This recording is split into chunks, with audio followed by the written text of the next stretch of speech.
예, 안녕하세요. 저는 국제금융센터에서 원자재 시장을 담당하고 있는 오정석 전문위원이라고 합니다. 국제금융센터라고 하면은 간혹 그 여의도에 있는 IFC 건물을 떠오르시는 분들이 많이 있는데요. 저희 센터하고는 전혀 상관없고요. 저희는 정부와 한국은행의 지원으로 1999년 설립된 공적인 기관입니다. 주요 임무는 이제 국제금융시장과 세계 경제를 모니터링하고 또 위험을 파악 분석하여 보고하는 역할을 맡고 있습니다. 저희 센터는 1997년 외환 위기의 반성에서 출발했습니다. 그래서 이제 위기를 사전에 감지하고 국가의 위기 대응 능력을 높이는 것이 저희 센터의 그 미션이기 때문에 저희는 전 세계 모든 금융시장과 각국 경제를 커버를 하고 있습니다. 저는 그 중에서도 국제 원자재 시장을 담당을 하고 있고요. 국제 원자재 시장은 크게 에너지와 그 농산물 그리고 금속 및 광물 부분으로 나눌 수 있는데요. 우리나라에선 드물게 저희 센터는 이 세 부분을 모두 지켜보면서 위험을 사전에 감지하고 있습니다. 미국, 중국, 러시아는 원자재 패권을 잡기 위해 각각 어떤 전략을 구사하고 있나요? 강대국들은 원자재 패권을 놓치지 않기 위해서 상당히 적극적으로 나서고 있습니다. 그 원자재 수급이 안정되고요. 또 가격도 안정된 상황에서도 물밑에서 그 패권을 차지하기 위해서 장기 전략을 세워놓고 아주 활발히 지금 활동을 하고 있는데요. 근데 강대국이라고 해서 모두 원자재를 다 수출하는 그런 입장은 아닙니다. 강대국에서도 어떤 품목은 수입을 해서 쓰고요. 어떤 품목은 또 수출해서 또 패권을 잡고 있기도 하는 그런 상황이기 때문에 이 강대국들도 품목별로 각자 처한 상황에 따라서 다른 전략을 취하고 있습니다. 먼저 이제 미국을 말씀드리면은 미국은 이제 에너지를 중시하는 입장입니다. 그래서 이제 과거에는 국제 유가를 안정시키고 이제 수급이 안정되면 유가도 안정되기 때문에 수급 안정과 국제 유가 안정에 온 힘을 쏟았다면은 지금은 이제 생산 국가가 돼버렸습니다. 생산 국가가 됐기 때문에 생산 국가로서의 입지를 좀 강화하려고 하고 있습니다. 트럼프 대통령이 취임하면서 드릴 베이비 드릴 뭐 시추해라 이런 표현에 지금 잘 녹아져 있다라고 볼 수 있는데요. 트럼프 대통령 입장은 명확합니다. 이제 석유 생산을 늘려서 인플레 위기를 극복을 하고요. 또 국내 미국의 산업 경쟁력을 또 높이고요. 그다음에 경제 및 안보에 잠재된 위협을 제거. 이것 다 이제 트럼프 대통령이 직접 얘기한 겁니다. 경제 및 안보에 잠재된 위협을 제거하고요. 그다음에 수출 확대를 통해서 세계 에너지 패권을 확보하겠다라고 이제 그렇게 얘기를 했는데요. 이게 사실 화석연료를 증산하겠다라는 것은 이 친환경 시대에 사실 역행하는 정책입니다. 그런 비판들이 많이 있지만 패권을 잡겠다라는 명확한 방향성을 제시했다라고 볼 수 있고요. 그다음에 광물하고 금속 부분에 있어서는 트럼프 대통령이 철강하고 알루미늄에 먼저 25% 관세를 때렸고요. 최근에 이제 50%로 더 올린 상황이고요. 구리에 대해서도 8월서부터는 50%의 관세를 때리겠다라고 지금 발표를 한 상황입니다. 이는 뭐냐면은 수입해서 쓰던 것을 자국 내로 생산을 돌리겠다. 자국 생산을 늘려서 외국 패권에 휘둘리지 않겠다라는 의지를 강하게 드러냈다고 볼 수 있습니다. 반면에 농산물 같은 경우는 미국은 이게 많은 수출국이기 때문에 다른 나라들을 지금 많이 압박을 하고 있습니다. 관세 협상을 벌이면서 많이 압박을 하면서 농산물 수출은 늘리겠다라는 입장을 명확하게 지금 제시를 한 상황입니다. 그래서 농산물 쪽에서는 패권을 되찾아오겠다라고 이렇게 지금 선언을 한 상황이고요. 중국 같은 경우는 세계 최대 에너지 수입국입니다. 중국 같은 경우가요. 그래서 이제 안정적인 공급선 확대가 무엇보다 중요하고. 그래서 석유의 경우에는 이제 중국은 이제 중동에서 주로 수입해서 썼는데요. 러시아가 이제 서방의 제재를 받고 있고요. 러우 전쟁 이후에. 그리고 이란 같은 경우는 핵 문제 때문에 또 서방의 제재를 받고 있고, 이 제재라는 게 원유 수출을 지금 제대로 할 수 없는 그런 제재를 받고 있는데, 오히려 이 중동하고 러시아가 제재를 받으면서 되게 이 러시아산 원유, 이란산 원유는 지금 되게 싸게 거래가 되고 있거든요. 그래서 그런 것들을 지금 중동이 많이 수입을 해서 쓰고 있습니다. 그래서 이제 미국산 원유 같은 경우는 미국이 지금 딴지를 걸고 있기 때문에 수입은 오히려 이제 줄인 상황이고요. 그래서 러시아하고 이란산 원유를 할인된 가격에서 많이 수입해서 쓰고 있기 때문에 오히려 지금 상당히 지금 중국은 이익을 얻고 있다라고 볼 수 있습니다. 농산물 같은 경우는 중국 자체적으로 사실 자급률이 상당히 높습니다. 약간 의외라고 보실 수는 있는데요. 중국은 농업을 중시하는 정책을 펼쳐왔기 때문에 자급률이 상당히 높습니다. 다만 이제 콩 같은 경우는 자급률이 대단히 낮기 때문에 콩을 지금 많이 수입을 하고 있는데, 옥수수 같은 경우도 수입을 해서 쓰고 있긴 합니다만 콩에 비해서는 자급률이 높은 상황이고요. 과거에는 미국산을 많이 수입을 해서 썼는데요. 이제 미국하고의 관계가 틀어지다 보니까 브라질로 이제 수입선을 대체해서 미국에 대응을 하고 있습니다. 이러다 보니까 미국 농가는 오히려 타격을 입었죠. 미국 농가 같은 경우는 지금 트럼프의 지지 기반이라고도 볼 수 있는데 이 농가가 지금 타격을 입으면서 트럼프도 아마 대통령도 많이 신경이 쓰이지 않을까 싶은 생각이 들고요. 피토류 같은 경우는 뭐 제일 먼저 말씀드렸다시피 이제 전 세계를 대상으로 무기화를 하고 있고, 철강 같은 경우는 저희가 화이트홀이라고 표현을 합니다. 철광석은 블랙홀. 워낙 중국이 많이 수입을 하기 때문에 철광석은 블랙홀이라고 표현을 하고 있고, 철강은 워낙 많이 생산해서 밀어내기 수출을 많이 하다 보니까 화이트홀이라고 표현하고 있는데, 이런 것들은 전 세계가 이제 반덤핑 관세를 부과하면서 중국산 철광 수입을 막으려고 이제 그런 노력을 펼치고 있는 상황입니다. 비철금속 같은 경우는 중국은 세계 최대 큰손입니다. 그래서 큰손으로서 막강한 바잉 파워를 가지고 있기 때문에 뭐 이 자체가 지금 중국이 구매자로서의 패권을 가지고 있다라고 볼 수 있고요. 러시아는 지금 상황이 상당히 어렵습니다. 전쟁 이후에 유럽하고 또 미국으로부터 강력한 제재를 받고 있는 상황인데요. 근데 이제 러우 전쟁 이후 서방의 제재를 피하기 위해서 중국하고 인도로 지금 많이 뭐 석유도 그렇고요. 그다음에 다른 광물 자원도 지금 이쪽으로 많이 수출하면서 활로를 좀 모색을 하고 있는 그런 상황입니다. 그리고 북극하고 시베리아 지역 같은 경우는 개발을 지속하면서 뭐 서방의 제재를 강력하게 받고 있습니다만은 러시아는 세계 3대 석유 생산국으로서 입지를 가지고 있고요. 앞으로도 그 지위는 크게 흔들리지 않을 것으로 좀 봐야 될 것 같습니다.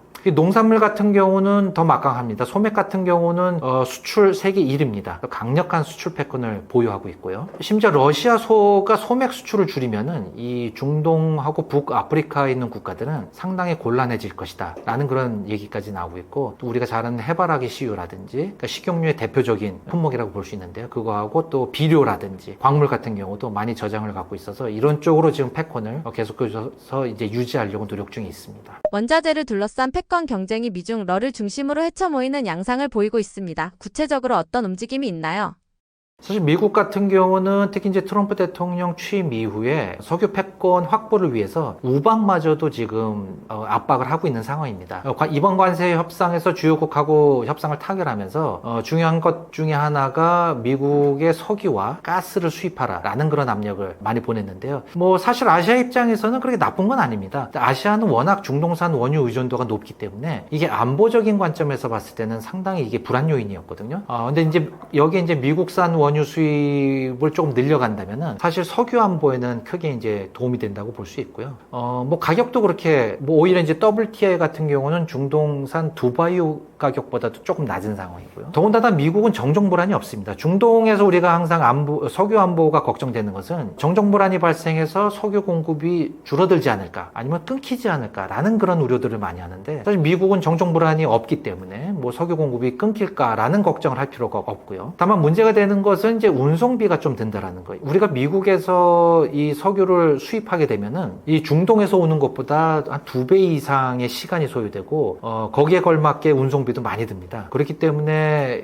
그게 이제 최고의 단점이고요. 특히 우리나라 정유 설비 같은 경우는 중동산 원유에 특화가 돼 있습니다. 미국산 원유는 이게 그 경질유고요. 그다음에 중동산 원유는 우리가 가운데 중자 중질유라고 표현합니다. 경질유가 사실 품질이 좋은 건데요. 우리나라 정유 시설 같은 경우는 중동산의 그 중질유에 특화된 정유 설비가 많다 보니까 이 미국산 원유로 100% 대체가 불가능합니다. 네, 그런 점이 있기 때문에 좀 블렌딩해서 써야 되는 이제 그런 입장이라고 보시면 될 것 같고요. 그래서 장기적인 관점에서 본다면은 미국의 그 셰일오일 생산이 지속적으로 늘어날 거라고 가정을 한다면은 미국산 원유에 특화된 정제 설비로 조금씩 좀 교체해 나가는 것도 한번 좀 생각해 볼 필요가 있지 않나 이렇게 생각이 들고요. 중국 같은 경우는 미국산 석유 수입을 늘리기가 힘든 입장이기 때문에 러시아와 또 이란으로부터 좀 싸게 원유를 구입을 하고 있는 상황이라서 오히려 경쟁력이 좀 강화된 상황입니다. 소위 전쟁은 러시아하고 이란이 하는데 이익은 왕서방이 보고 있는 그런 셈이라고 볼 수 있는데요. 이 원유를 싸게 구입하다 보니까 이거를 정제한 납사를 또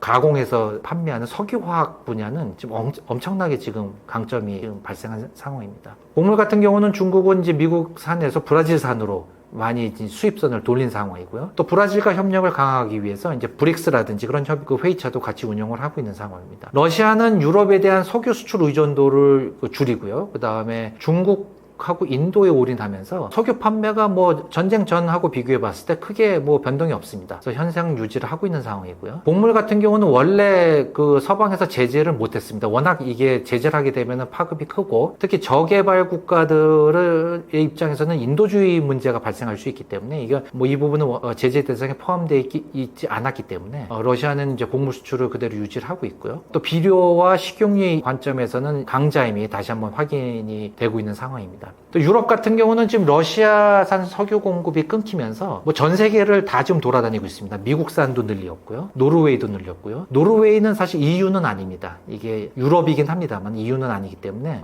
EU 차원에서 봤을 때 노르웨이산 원유가 상당히 좀 도움이 되고 있는 상황이고요. 그 다음에 뭐 중동으로도 지금 공급선을 많이 바꾸는 상황입니다. 그래서 이제 유럽이 러시아 공급선에서 다른 쪽으로 바꾸면서 사실 초기에는 좀 마찰적인 비용이 많이 발생하고 좀 어려움이 있었습니다. 근데 지금은 안정화 단계이기 때문에 상당히 괜찮은 상황이다라고 말씀드릴 수 있고요. 다만 이제 EU 회원국들 중에서는 동유럽 국가들이 상당히 이제 친론 국가들이 아직 많기 때문에 좀 내부적으로는 분열이 일어날 가능성도 배제할 수 없는 상황입니다. 그 중동 같은 경우는 이제 미국산 석유하고 이 경쟁이 심화되면서 러시아 또 중국 걔네들과 이제 에너지 협력을 추진하고 있는데요. 이 러시아로부터 심심치 않게 지금 뒤통수를 맞고 있습니다. 러시아가 중국하고 인도 쪽으로 아주 싸게 원유를 공급하고 있는 그런 상황을 말씀드리는 거고요. 다만 이제 나머지 아시아 국가들의 수요는 여전히 견조하기 때문에 뭐 우리나라도 그렇고요. 대만도 그렇고 그다음에 일본도 그렇고, 일본은 중동산 석유 수입 비중이 90%가 넘습니다.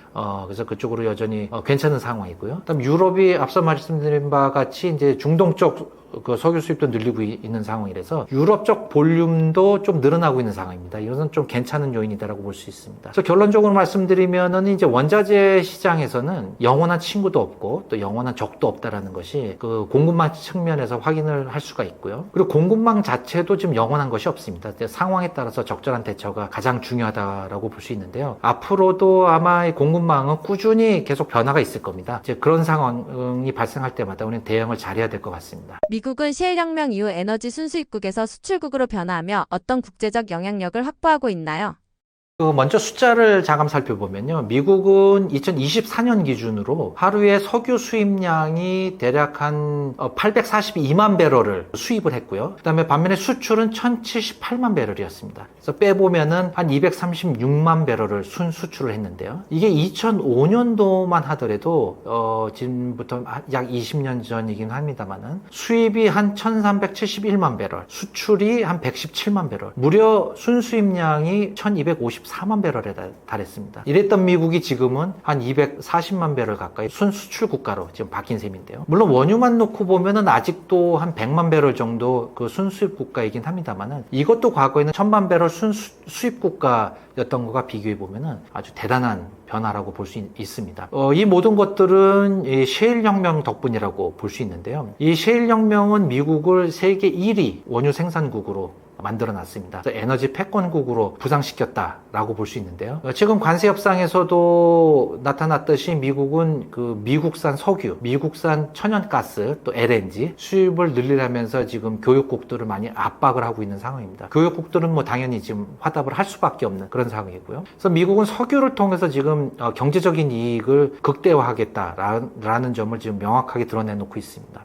그리고 또 셰일오일을 바탕으로 뭐 석유 안보에 자신감을 얻으면서 국제 문제에 개입을 하고 있는데요. 대표적으로 이제 중동 문제에 대한 개입이 대표적이라고 볼 수 있는데요. 과거에는 사실 중동 문제에 개입할 때마다 미국은 조심스러운 행보를 나타냈습니다. 잘못 개입했다가는 국제유가 급등이라는 결과를 초래할 수 있기 때문이었는데요. 최근에는 뭐 중동 위기가 발생해봤자 국제유가가 그렇게 크게 오르지 않고 오히려 짧은 기간 동안 다가 금방 떨어지는 경우가 왕왕 있었기 때문에 좀 눈치와 압박을 덜 받으면서 이 문제에 접근하고 있다라고 볼 수 있고요. 그다음에 석유 패권국이 되면서 또 이스라엘에 대한 지지가 아주 노골적으로 나타나고 있습니다. 그다음에 러우 전쟁 같은 경우도 뭐 휴전 협상을 지금 강하게 압박을 하고 있는 상황이고요. 러시아에 대해서는 좀 애매한 입장이긴 합니다만은 엊그저께도 뭐 러시아 그 석유를 수입하는 국가들에 대해서는 뭐 뭐 100% 관세를 때리겠다라는 그런 제재안까지 내놓기도 하고 있는 그런 상황입니다. 그다음에 인접국인 베네수엘라가 사실 매장량으로 보면 사우디보다도 더 많습니다. 근데 원유의 질이 워낙 나쁘다 보니까 베네수엘라산 원유를 정제할 수 있는 국가가 이제 미국밖에 없는데, 그리고 이제 베네수엘라도 이제 뭐 정치적인 이유 때문에 지금 제재를 하고 있는데 여기에도 지금 거리낌 없는 그런 상황이고요. 또 쉐일 혁명이 없었다면 아마 이런 것들을 엄두를 내지 못했을 겁니다. 이 쉐일 혁명은 미국의 패권주의 전략에 날개를 달아준 것이 아닌가 그렇게 생각됩니다. 중국은 광물, 금속과 농산물 분야에서 세계 최대 수입국입니다. 수입국이면서도 당당히 패권 경쟁국으로서 지위를 갖고 있는데 그 배경은 어디에서 나오나요?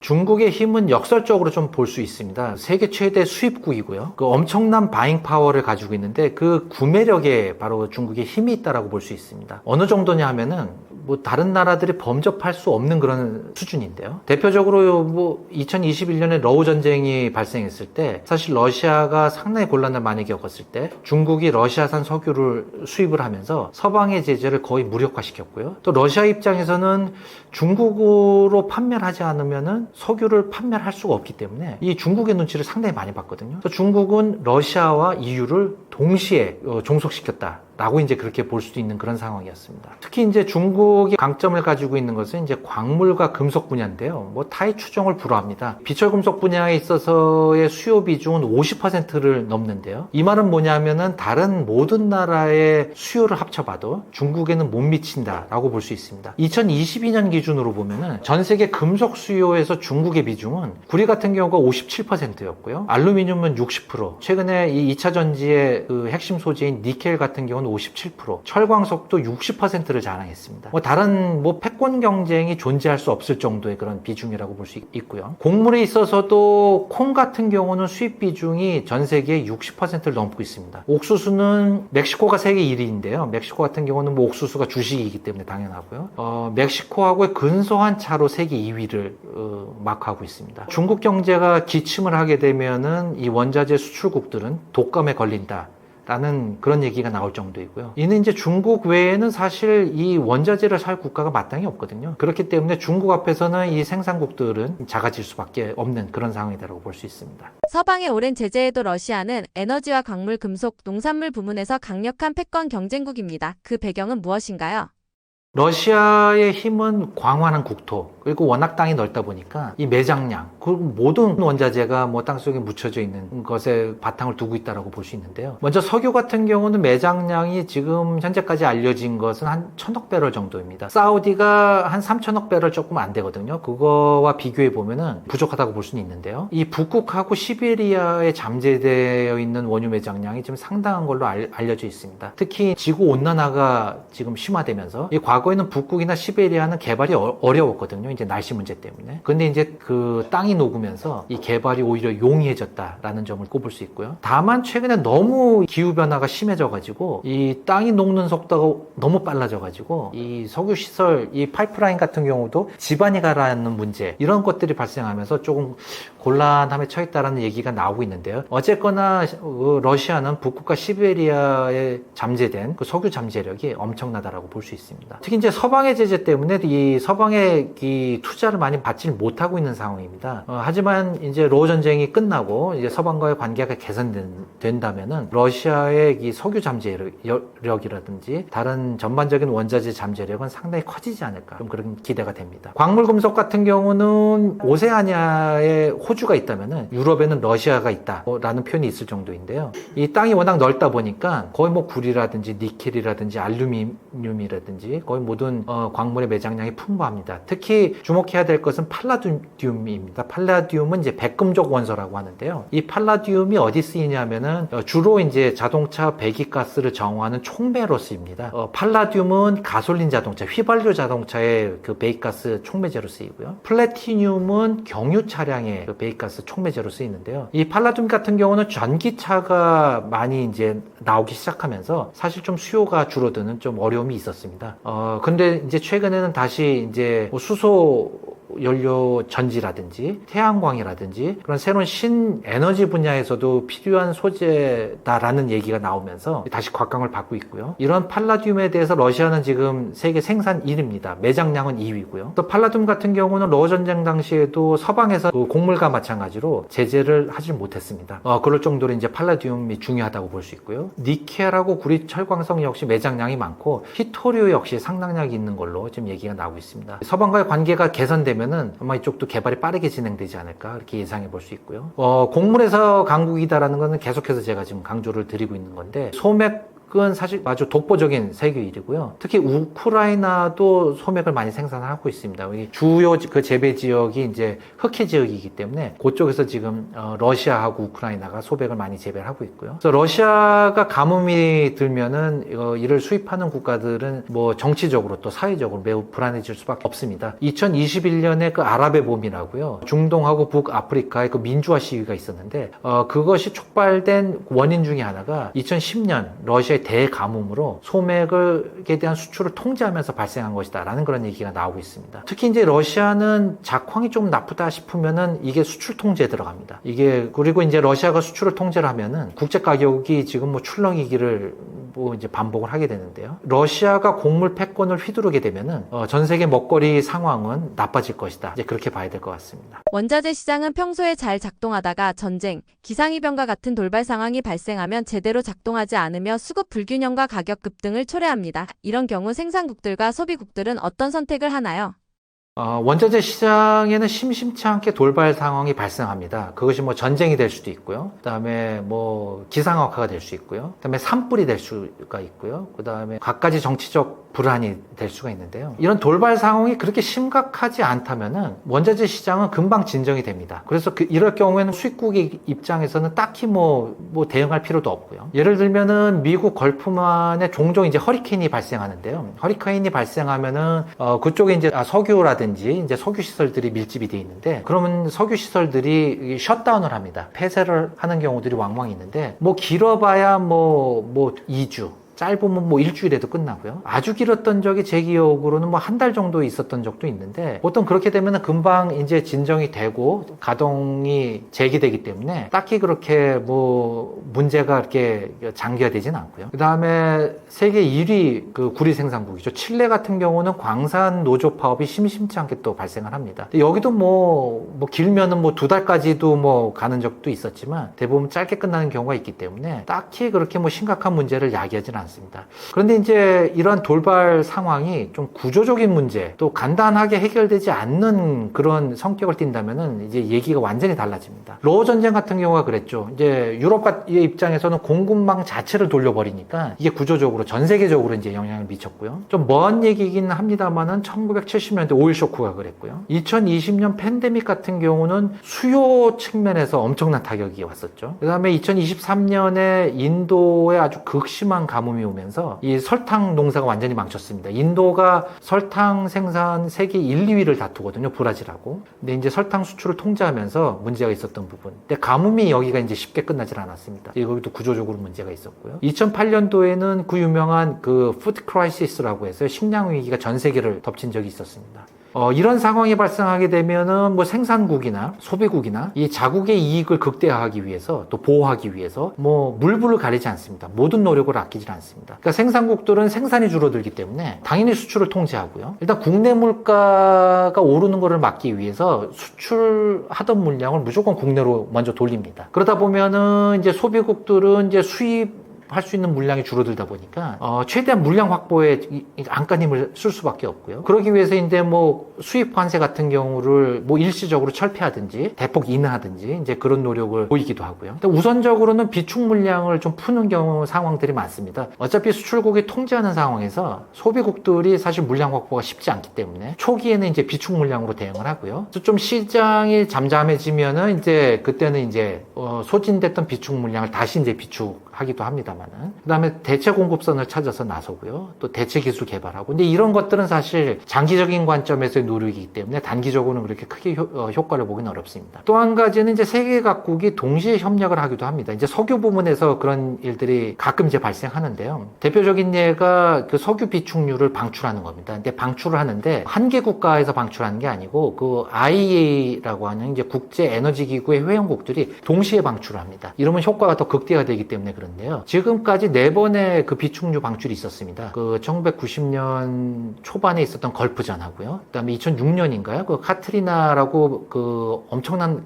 허리케인이 미국 그 석유 시설을 쑥대밭으로 만든 그런 상황이 있었고요. 그다음에 리비아 내전이 있었고요. 그다음에 러우 전쟁이 있었고, 요 네 차례에 걸쳐서 비축유를 방출한 적이 있었는데요. 근데 문제는 이제 비축유 방출이 종료되면은 또 경쟁적으로 또 비축유 재비축에 나서기도 합니다. 그럴 경우에는 또 원자재 가격이 약간 또 영향을 받기도 하는 그런 상황인데요. 이렇듯이 보면은 원자재 앞에서는 모든 국가들은 자국 이익에 충실하다. 그리고 협력도 하고 경쟁도 한다. 근데 상황이 안 좋아지면은 경쟁이 심화되고 자원민족주의로 발전이 된다. 이런 상황들을 좀 기억하시길 바랍니다. 이스라엘과 하마스 전쟁이 끝을 모르고 있습니다. 이스라엘과 이란도 교전을 주고받았고요. 현재 중동 상황은 어떤가요? 중동의 패권 구도도 설명해 주세요. 그 이스라엘과 하마스 전쟁은 2023년 10월 7일 날 정확하게 시작이 됐습니다. 횟수로 치면은 지금 3년 차로 접어들고 있다고 볼 수 있는데요. 사실 전쟁이라고 표현하기도 조금 그렇습니다. 왜냐면은 팔레스타인이 아직 국가로 인정받지 못하고 있고요. 하마스 같은 경우도 그냥 무장단체로 인정받고 있기 때문에 이게 전쟁이라고 보기는 좀 어려운데요. 하지만 하마스가 중동에서의 시아파를 대리하고 있고, 이스라엘 같은 경우는 또 미국 등 서방을 대리한다는 점에서 이게 이제 그 대리 전쟁이라고 이렇게 표현을 하고 있습니다.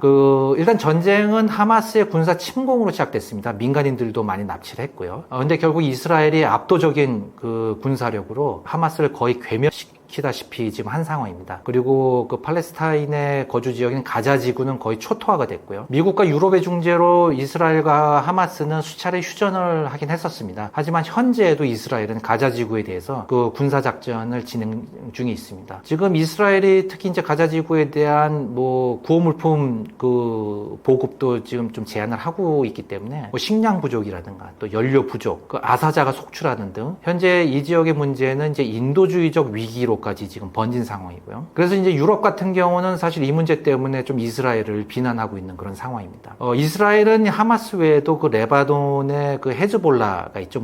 여기도 마찬가지로 무장단체인데요. 헤즈볼라와도 교전을 벌여서요.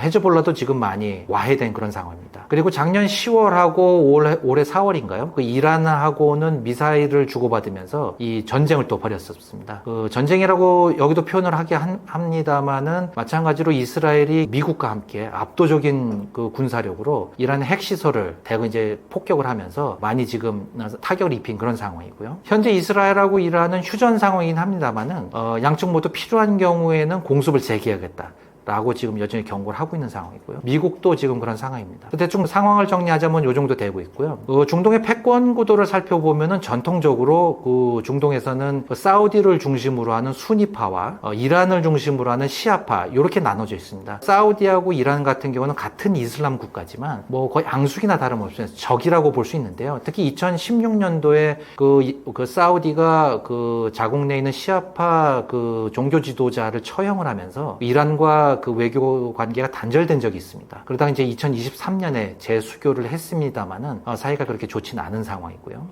여기에 덧붙여서 이제 미국 등 서방을 대표하는 이스라엘과 이란의 시아파, 이란을 중심으로 한 시아파가 대결하는 그런 구도도 있습니다. 근데 이제 최근 전쟁이 벌어지면서 앞서 말씀드린 바와 같이 하마스라든지 헤즈볼라, 이란이 지금 세력이 많이 약화가 됐습니다. 이 세 세력을 저항의 축이라고 이제 표현을 하는데요. 지금 저항의 축이 상당히 지금 힘이 약화되면서 패권 구도에도 좀 변화가 오고 있습니다. 그런데 또 이런 상황에서 사우디는 이란에 그 접근을 하면서 관계를 개선하려는 모습을 보이고 있는데요. 그 사우디의 왕족인 그 국방부 장관이 올 연초인가요? 그 테헤란을 방문하면서 좀 이제 관계 개선을 모색하는 그런 시그널을 보낸 바가 있습니다. 그리고 미국 같은 경우는 최근 이제 시아파의 저항의 축이 그 힘이 약화되면서 중동 지역에서의 평화 정착을 위해서 노력을 하고 있는데요. 그 대표적인 게 아브라함 협정입니다. 그 그 아브라함 협정은 그 미국이 중재하는 중동의 평화 협정이라고 볼 수 있는데요. 그 이스라엘과 그 주변 아랍 국가 간의 관계를 개선시키고자 하는 그런 외교 노력이라고 볼 수 있습니다. 그래서 이스라엘과 그 아랍에미레이트 연합은 2020년에 이 협정을 체결했고요. 그 다음에 그 바레인과 수단 등 그 중동 북아프리카 이슬람 국가와도 수교를 맺었습니다. 그 사우디하고도 원래대로라면 한 2020년쯤에 그 아브라함 협정을 체결할 그 계획이었는데요. 이스라엘 하마스 전쟁이 발생하면서 무산이 됐습니다. 그래서 이제 아브라함 협정의 최종 완결은 사우디와의 그 협정 체결이라고 볼 수 있는데요. 좀 진통이 있지 않을까 예상을 해볼 수가 있습니다. 하마스가 이스라엘을 침공하게 된 배경 중에 하나가 이스라엘과 사우디의 그 아브라함 협정을 막기 위한 것도 한 원인으로 지목이 되고 있거든요.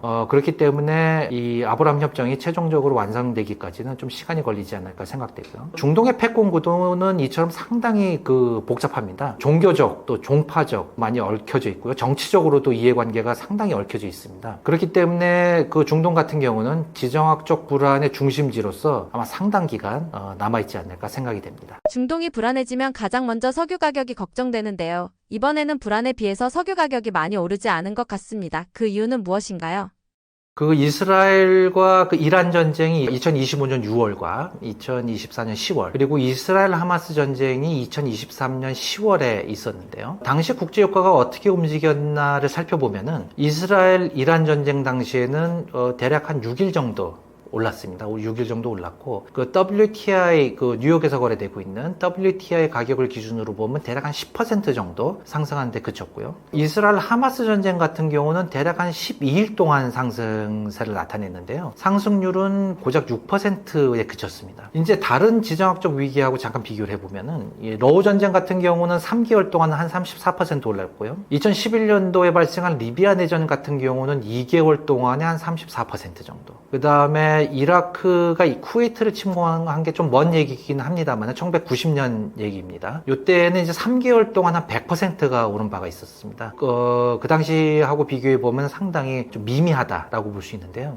중동에서 전쟁이 발생하면서 사실 이란이 호르무즈 해협 봉쇄를 강력하게 경고를 했고요. 그다음에 여러 기관들이 국제 유가는 이제 100불을 훨씬 넘을 것이다라고 이제 그런 전망치를 내놨었는데 그런 것들에 비해서는 상당히 상승폭이라든지 그 상승 기간이 미미했다. 그리고 보통 이런 사태가 발생하면은 투기 자금들이 재빠르게 움직입니다. 이제 가격을 확 끌어올리는데요. 투기 자금 움직임도 거의 없었습니다. 근데 이런 움직임들이 사실 여러 가지 의미를 좀 내포하고 있다고 저는 생각을 합니다. 첫 번째로 살펴볼 수 있는 게 전통적인 중동 위기는 유가 급등 이 공식 자체가 좀 깨진 게 아닌가라고 보여집니다. 근데 그 이유는 뭐냐면은 중동의 원유 공급 자체의 그 비중이 줄어들었다는 점입니다. 사실 우리가 잘 아시다시피 중동은 이제 전 세계적으로 원유를 공급하는 산유국들이 가장 많은 지역이라고 알고 있는데 2010년대까지만 하더라도 중동에서 원유 공급 비중이 전 세계적으로 봤을 때 한 30%를 넘어섰습니다. 최근에는 한 27%대로 낮아졌고요. 반면에 미국과 캐나다, 브라질 저희가 보통 이제 비오펙 플러스 3총사라고 하는데요. 이 3총사 같은 경우는 과거에는 여기는 이제 한 10%대 불과 있었거든요. 32%까지 지금 치고 나온 상황입니다. 또 중동에서 위기가 발생해서 원유 공급이 차질이 발생한다고 해도 미국, 캐나다, 브라질 그쪽에서 이제 원유를 충분히 공급해 줄 수 있다라는 그런 시장의 생각이 자리를 잡고 있고요. 그다음에 중동 자체만으로 봤을 때도 이 증산 여력이라고 있습니다. 전체 그 생산 능력에서 현재 가동되지 않고 있는 그런 생산 능력이라고 보시면 되는데요. 또 증산 여력 같은 경우도 대략 한 500만 배럴 하루에 500만 배럴 가까이 되고 있습니다. 이게 어느 정도 규모냐 하면은 이라크가 세계 한 5위 생산 국가 정도 되는데요. 이라크가 지금 한 400만 배럴을 좀 넘고 있습니다. 그러니까 이라크의 생산량에 해당하는 증산 여력을 갖고 있다라는 점. 그런 부분으로 봤을 때 중동 위기는 국제유가 상승이다라는 공식이 좀 약화되는 그런 요인으로 작용을 했고요. 그다음에 소비국들도 상당량의 비축률을 가지고 있습니다. 이 소비국들의 모임이 있습니다. 국제 에너지 기구라고 우리가 IEA라고 줄여서 얘기를 하는데요. IEA 회원국들의 비축률가 지금 대략 한 140 수입일분 정도가 되고 있습니다. 지금 140일 동안은 석유를 수입하지 않더라도 충분히 쓸 수 있는 양이다라고 볼 수 있는데요. 우리나라라든지 일본 같은 경우는 거의 200일을 넘고 있습니다. 일본은 200일이 약간 안 될 텐데요. 어쨌거나 우리나라는 200일을 넘고 있고요. 그 정도로 지금 비축률가 충분한 상황입니다. 그리고 수요 측면에서 봤을 때도 유럽이라든지 중국 같은 경우도 지금 유럽은 수요 자체가 수요가 줄고 있고요. 중국 같은 경우는 최근에 그 수요 증가율이 많이 둔화가 되고 있습니다. 이런 구조적으로 수요가 부진하고 있다는 것도 이 중동 위기는 곧 국제유가 급등이다라는 공식을 좀 약화시키는 그 배경이라고 볼 수 있고요. 두 번째로는 중동의 석유 인프라라든지 특히 이제 호르무즈 해협 같은 경우는 그 안전이 훼손되지 않을 것이다라는 그런 시장의 믿음이 많이 생겼다고 볼 수 있습니다. 왜냐하면 중동 산유국들 같은 경우는 재정 수입에서 이 원유가 차지하는 비중이 워낙 절대적이다 보니까 이 사실 이 수출길이 막힌다든지 인프라가 뭐 파괴된다든지 이러면은 중동 국가들은 이제 참을 수가 없고 개입할 수밖에 없는 상황이고요. 그 다음에 뭐 서방 국가들도 그렇고 이제 중국 같은 경우도 원유 공급이 끊기면은 경제 상당한 타격이 올 수밖에 없거든요. 그래서 자동적으로 개입할 수밖에 없는 그런 상황이기 때문에 이 이란이 호르무즈 해협 봉쇄를 위협은 했지만 사실상 봉쇄는 거의 불가능하다라고 이제 시장에서는 그렇게 판단을 했던 것 같습니다. 그리고 세 번째로는 이제 석유 공급과 관련된 정보라든지 또 뉴스라든지 그런 것들에 대해서 접근성이 상당히 강화됐다라는 점도 좀 도움이 된 것 같습니다. 사실 뭐 인터넷만 들어가면은 유조선이라든지 선박의 실시간 위치를 확인할 수 있기 때문에 호르무즈 해협이 막혔는지 안 막혔는지 금방 알 수 있습니다. 거기에 대해서 이제 중동에서의 뭐 석유 인프라 같은 경우도 위성 사진을 통해서 얼마든지 확인할 수가 있고요. 이러한 정보에 대한 접근성이 강화됐다라는 점이 시장의 과도한 공포와 우려를 진화하는 데 좀 도움이 됐지 않았나 그런 생각이 듭니다. 그래서 결론적으로 보면은 중동이 불안해져도 국제 유가에 대한 걱정은 크게 안 해도 되는 그런 상황인 것 같은데요. 다만 그렇다고 해서 우리가 중동의 영향력 자체를 과소평가해서는 안 됩니다. 특히 아시아 같은 경우는 중동 석유 의존도가 거의 70% 이상이기 때문에 절대 과소평가해서는 안 되고요. 항상 중동에서의 상황을 예의주시해야 할 것입니다. 사우디를 중심으로 최근 원유 증산에 나서고 있는데요. 어떤 의미를 내포하고 있을까요?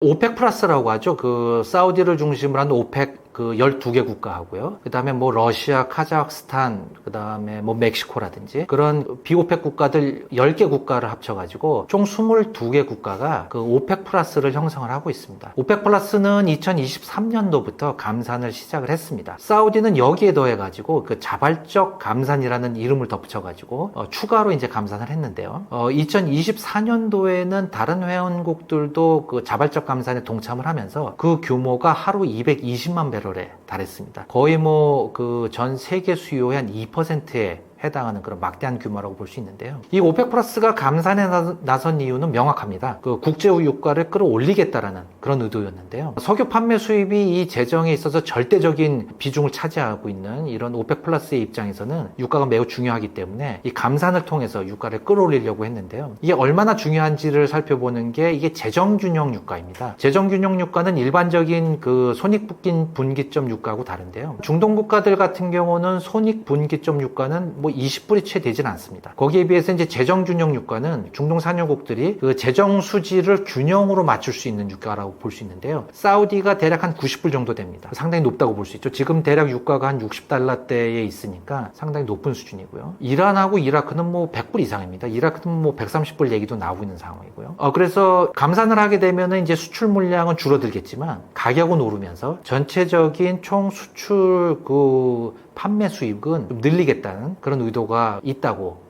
볼 수 있는데요. 이랬던 오펙 플러스가 지금 감산을 해서 선회를 하면서 금년 4월부터 이제 증산에 나서기 시작을 했습니다. 그러니까 증산에 나선 방법이 자발적 감산을 줄이는 방법, 뭐 그 말이긴 합니다만은 자발적 감산을 줄이는 방법으로 지금 증산을 하고 있습니다만은 상당히 지금 속도를 빨리 하고 있습니다. 그래서 금년 10월이면은 그 220만 배럴 그 자발적 감산은 완전히 이제 처리되는 것으로 지금 아마 목표를 하고 있는 것 같은데요. 이 회원급 그 사우디가 이 국제유가가 오르지도 않았는데도 불구하고 이 증산에 나서고 있는 이유는 일단 감산의 효과가 없었습니다. 앞서 말씀드린 바와 같이 이제 유가를 끌어올리기 위해서 감산에 나섰는데 유가가 오히려 더 떨어졌고요. 그리고 중요한 거는 오펙 플러스 회원국들이 이 약속을 지키질 않았다는 겁니다. 사우디는 적극적으로 약속을 지키면서 사실 그 사우디 자신들이 이 줄이겠다라고 한 양보다 더 줄였습니다. 더 줄이면서 이제 유가 부양을 위해서 힘을 썼는데 대표 대표적으로 이라크하고 카자흐스탄이죠. 뭐 감산을 하겠다고 얘기를 해놓고 뒤에 가서는 증산을 하고요. 그래서 사우디가 이제 항의를 하니까 그럼 이때까지 안 했던 것도 보상해가지고 감산하겠다라고 약속해놓고 또 증산을 하고. 그러니까 소위 말해서 사우디가 열이 받았죠. 그래서 좀 혼을 내줘야 되겠다라는 그런 생각이 들었는지 이제 증산에 나선 거고요. 사우디 내부적으로 봤을 때도 사우디가 좀 재정 적자가 좀 많이 발생을 하고 있습니다. 그래서 유가 그 증산을 해서라도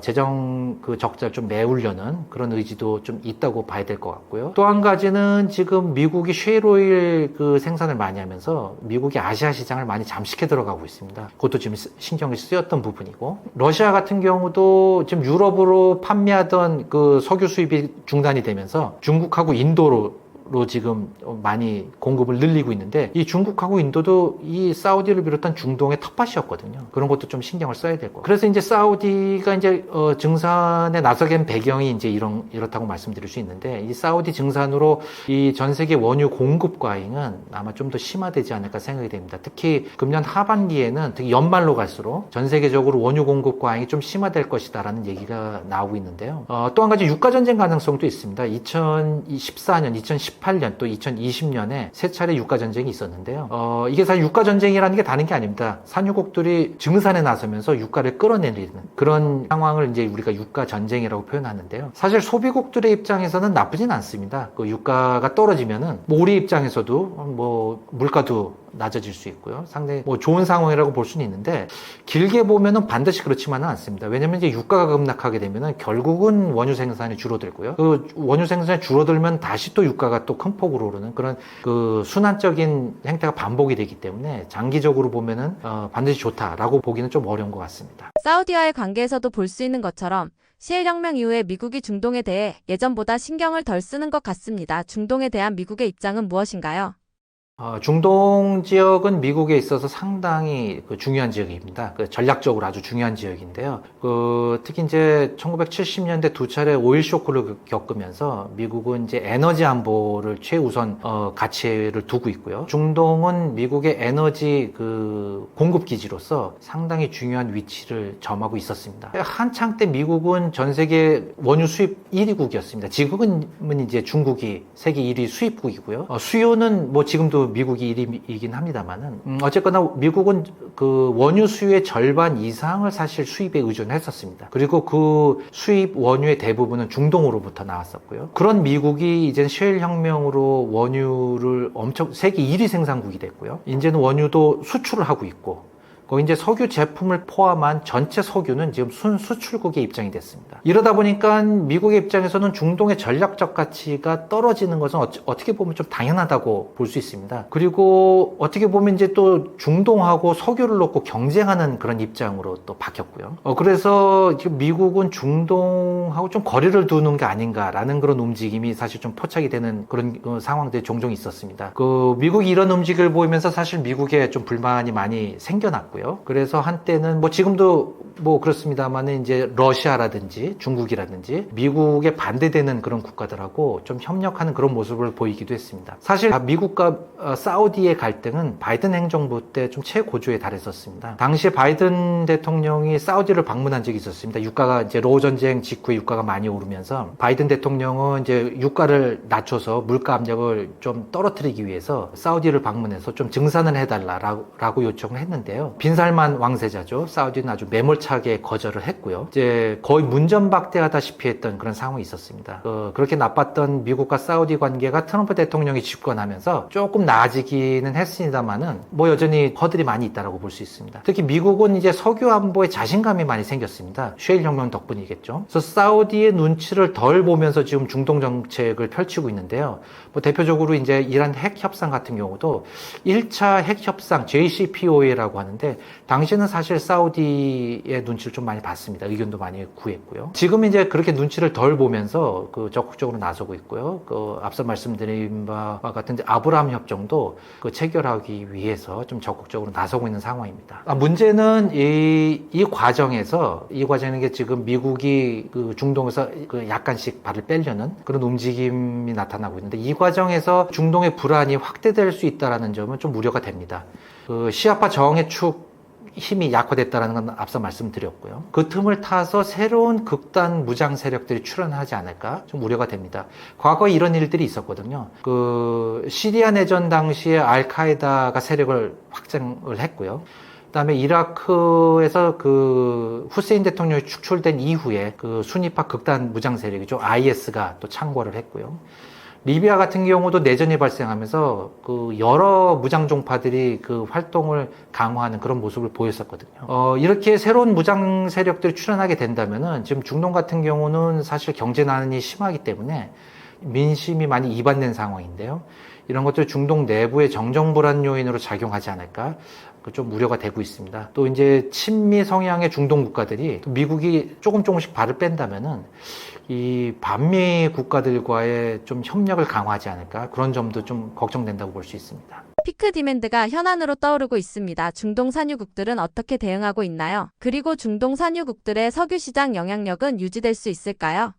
그 셰일 혁명 전에는 사실 전 세계가 피크 오일을 걱정을 했었죠. 피크 오일이라는 게 뭐냐면은 전 세계 원유 매장량은 점점 줄어들고 또 석유 생산량도 그래서 줄어들 것이다 라는 그런 걱정이었는데요. 이제는 그 반대가 됐습니다. 피크 디맨드가 지금 문제가 되고 있다 라는 그런 얘기들이 나오고 있습니다.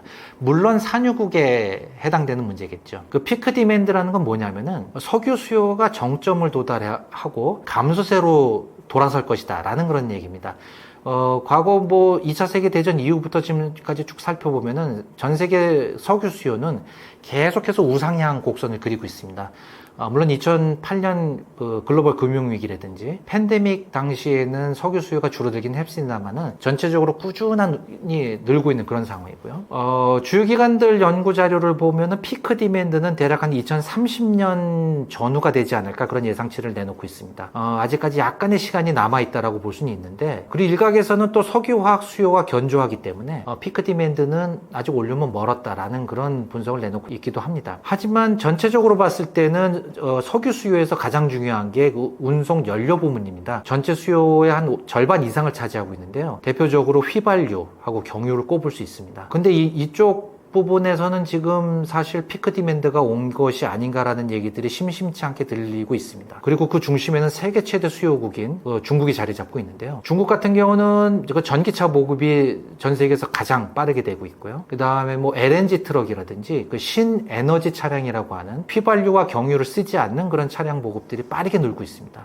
그렇기 때문에 작년 같은 경우 중국에 있어서는 그 전체 석유 수요는 늘었지만 운송연료 부분은 감소한 것으로 지금 데이터들이 나오고 있습니다. 그렇기 때문에 중국을 필두로 피크 디맨드가 좀 빨라질 수 있다라는 그런 얘기들까지 나오고 있는 상황이고요. 또 중동의 입장에서는 이제 미국 셰일 오일도 치고 나오고 있고 또 러시아 같은 경우 아시아 시장을 호시탐탐 노리고 있기 때문에 상당히 지금 위기감을 느끼지 않을까 그렇게 지금 분석이 되고 있습니다. 그래서 여기에서 중동 국가들은 어떻게 대응을 하고 있냐? 일단은 석유 지배력을 늘리는 게 우선이겠죠. 그래서 석유 생산 능력 확대 주력을 하고 있고요. 이거하고 좀 반대되기는 합니다만 탈석유화에도 지금 적극적인 노력을 펼치고 있습니다. 뭐 제일 먼저 두바이 같은 경우는 2006년부터 이미 금융과 관광산업 투자를 활발히 해서 지금 두바이 같은 경우는 이제 관광 도시로 지금 알려져 있는 상황이고요. 이렇게 경제 다변화를 많이 추진해서 좀 성공을 거두고 있는 국가를 평가를 받고 있습니다. 그 사우디 같은 경우도 비전 2030이다라는 이제 경제개혁 플랜을 발표를 했었는데요.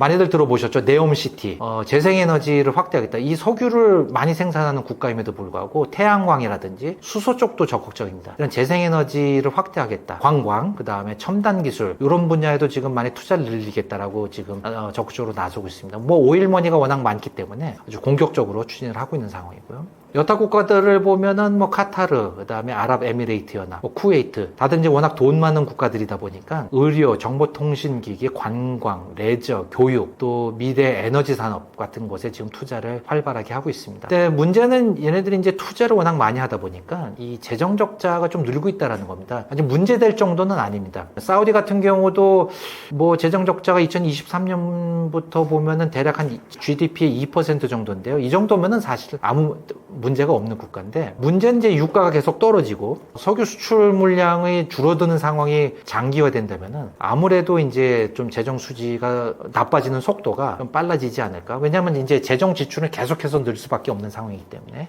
이제 그런 상황입니다. 그래서 중동 산유국들은 뭐 석유 시장 영향력이 당장은 큰 문제는 없겠지만 중장기적으로 보면은 좀 변동이 오지 않을까, 이렇게 좀 접근을 해야 될 것 같습니다. 중동이 다변화 및 탈석유화를 하고 있다고 하셨는데 중동에 진출하고 있는 대한민국 기업들은 없을까요?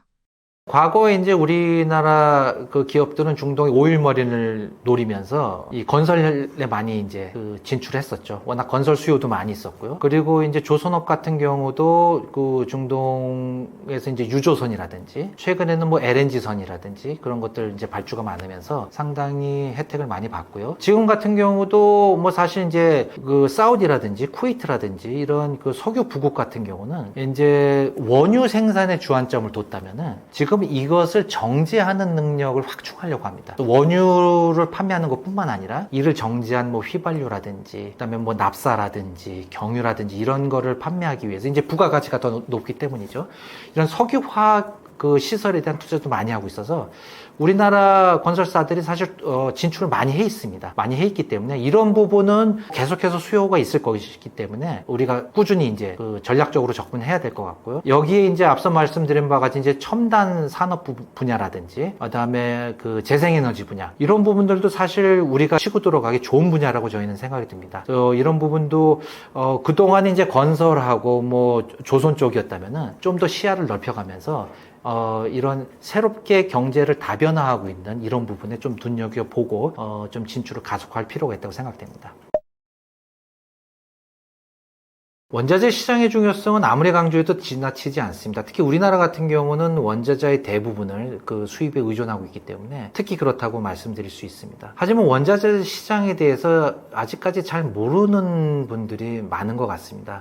사실 요즘 원자재에 대한 관심은 늘고 있고요. 일반인들 중에서도 상당한 정보하고 지식을 가지고 있는 분들을 제가 심심치 않게 만나보고 있는데요. 근데 이제 얘기를 나눠보다 보면은 정확하게 알지 못하는 경우가 대부분이고 또 이해도 많이 부족한 것이 현실인 것 같습니다. 근데 이거는 사실 원자재 시장이 상당히 복잡하고 또 전문적이고 어렵기 때문입니다. 그래서 원자재 시장 같은 경우는 이게 전문가 시장이라고 우리가 일반적으로 표현을 하고 있는데요. 이게 실물 시장뿐만 아니라 이 금융 시장이 복잡하게 얽혀 있습니다. 이 금융 시장 중에서도 이 선물과 옵션 시장이라고 하는 이 파생 상품 시장이 결부되어 있다 보니까 이게 사실 일반인들의 입장에서는 이해하기가 쉽지 않습니다. 상당히 복잡하고요. 전문가들 중에서도 이 실물 시장만 전문적으로 보시는 분들은 이 파생 금융 시장, 파생 원자재 시장은 잘 모르시는 분들이 계시거든요. 또 그리고 원자재 시장 같은 경우는 기본적인 이 시장의 펀더멘탈 외에도 뭐 지정학적 위기라든가 기후변화라든가 여러 가지 변수들이 이 영향을 미칩니다. 그러다 보니까 기본적인 시장뿐만 아니라 여타 국제 정치도 봐야 되고요. 날씨도 봐야 되고 그러다 보니까 하여간에 이게 이 시장을 공부하기가 쉽지 않은 게 현실입니다. 근데 원자재 시장은 사실 우리 일상을 지배한다라고 표현해도 그렇게 뭐 과언은 아니다라고 저는 생각을 합니다. 원자재 가격이 오르면 무엇보다도 물가에 직접적으로 영향이 오고요. 물가가 오르면은 당연히 이제 금리는 또 올라가고요. 물가가 오르고 금리가 오르면 기업 투자는 줄어들 수밖에 없고 또 우리의 가처분 소득이 줄어들면서 소비는 줄어들 수밖에 없고 이러다 보면은 뭐 전체적인 경제가 위축되면서 활력을 잃고 성장은 둔화될 수밖에 없습니다. 그리고 이제 원자재 같은 경우는 이제 이게 앞에 국제자가 항상 들어갑니다. 국제 원자재. 그냥 원자재라고 얘기해도 이제 국제 원자재를 당연히 의미하는 거고요. 이 국제적으로 거래되고 국제적으로 가격이 형성되기 때문에 이 문제가 발생할 경우에 우리가 할 수 있는 일은 없습니다. 우리가 늘려서 전 세계 수급을 안정시킬 수도 없고요. 또 수요를 줄여서 전 세계 뭐 수요를 줄이고 가격을 안정시킬 수 있는 그런 방법들이 없습니다. 그저 대응을 하는 방법밖에 없습니다. 뭐 공급이 어떤 한쪽에서 공급에 문제가 생기면은 대체 공급선을 찾을 수밖에 없고요. 또 비축 물량을 풀 수밖에 없고요. 적절하게 대응하는 것 말고는 방법이 없습니다. 근데 이렇게 적절하게 대응을 하려면은 결국 이 시장을 정확하게 이해를 하고 있어야 됩니다. 또 시장의 흐름을 꿰뚫고 있어야 되고요. 제가 이 강대국은 미래를 어떻게 준비하는가라고 이 책을 쓰게 된 것도 바로 이런 관점에서 쓰게 된 것입니다. 제가 원자재 시장을 연구 분석을 하게 된 것이 2006년도서부터 시작을 했거든요. 거의 이제 20년 가까이가 돼 가는데요. 그 기간 동안 제가 이제 공부하고 또 보고 듣고 습득한 그런 지식과 정보들을 그 많은 분들과 공유를 하고 싶고요. 그렇게 함으로써 이제 원자재 시장에 대한 이해를 넓히고 또 저변을 넓힘으로써 또 많은 분들이 이 시장에 대해서 관심을 갖기를 좀 그런 바라는 마음이 있었습니다. 또 그럼으로써 이제 우리의 생명선이나 다름없는 이제 원자재 시장에 문제가 발생했을 때 또 신속하고 또 적절한 대응책을 마련하는데 조금이나마 기여할 수 있지 않을까, 이제 그런 마음도 이 책을 쓰는데 좀 밑바탕이 되지 않았나 그런 생각이 듭니다.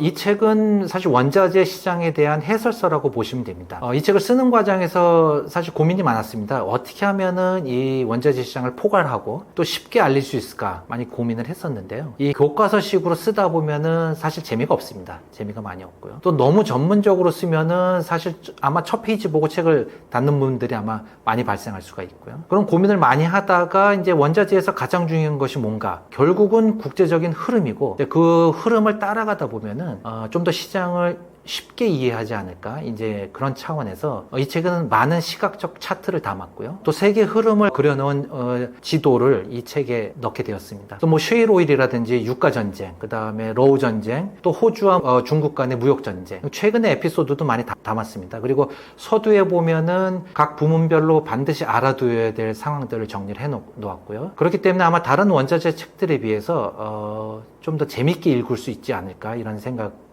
해봅니다. 그래서 아무튼 국제 원자재 시장에 대해서 많은 분들이 관심을 갖기를 저는 이제 개인적으로 바라고요. 우리나라는 사실 전 세계적으로 보면 10손가락 안에 드는 주요 원자재 수입국입니다. 주요 수입국으로서 이 패권 경쟁에서 뒤지지 않는 경쟁력을 확보하기를 바라면서 오늘 이 장시간 얘기를 마치도록 하겠습니다. 감사합니다. 히토류가 전 세계적으로 이슈의 중심에 있습니다. 그 배경과 히토류가 왜 그렇게 중요한지 설명해 주세요.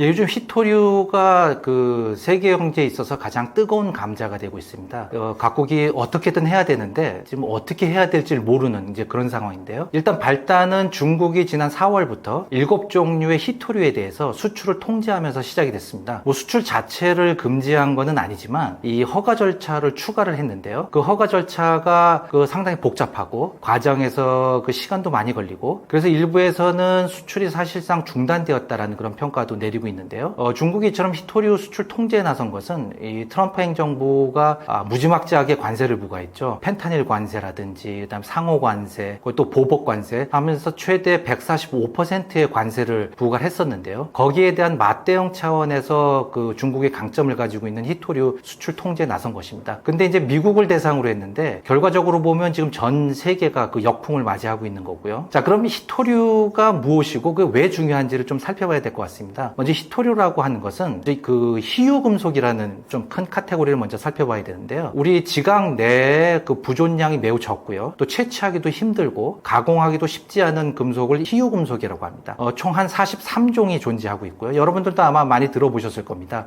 뭐 티타늄이라든지 리튬, 망간, 그다음에 대표적인 중금속이죠. 카드뮴이라든지 이런 것들은 이제 희유금속이고요.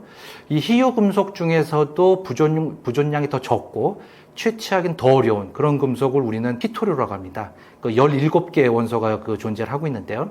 사실 이름이 되게 생소합니다. 발음조차도 좀 쉽지가 않은데요. 뭐 스칸듐, 네오디뮴, 뭐 프라세오디뮴, 이게 발음하다 보면 이제 사실 많이 꼬이기도 합니다. 그리고 디스프로슘. 사실 이제 디스프로슘이 최근 문제가 된 게 중국이 수출 통제한 7종류 중에 이 디스프로슘이 포함이 되는데요. 이게 전기 자동차라든지 각종 모터에 들어가는 연구 자석으로 쓰이고 있는 그런 히토류이기도 합니다. 히토류가 얼마나 매장량이 적냐, 다른 금속 광물들하고 비교를 해보면 전 세계적으로 우리가 가장 흔하다고 말하는 이제 철광석 같은 경우는 대략 한 1,700억 톤 정도가 매장이 되어 있습니다.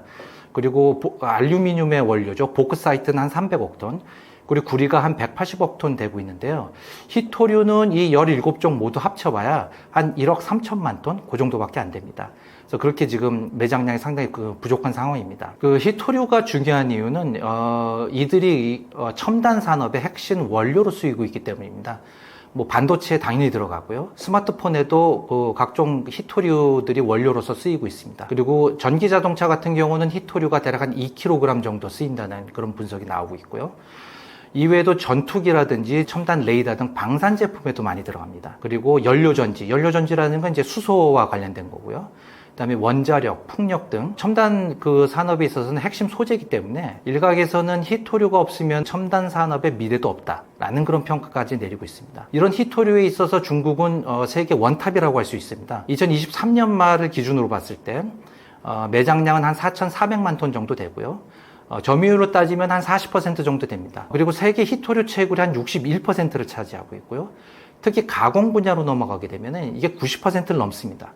그만큼 이제 중국은 현재 전 세계 히토류 공급망을 장악하고 있다. 그렇게 얘기할 수 있는데요. 과거에 그 중국 최고 지도자였던 덩샤오핑 같은 경우는 중동에 석유가 있다면 중국에는 히토류가 있다라고 자랑할 정도였습니다. 지금 주요국들 같은 경우는 비축량이 대략 한 3, 4개월치로 지금 알려져 있는데요. 중국이 수출 통제를 장기화한다면은 아마 많은 나라들이 곤란한 상황에 빠지지 않을까 그렇게 생각됩니다. 중국이 히토류 시장을 통제하며 영향력을 키워가고 있는데 중국은 언제부터 히토류의 강자가 되었나요?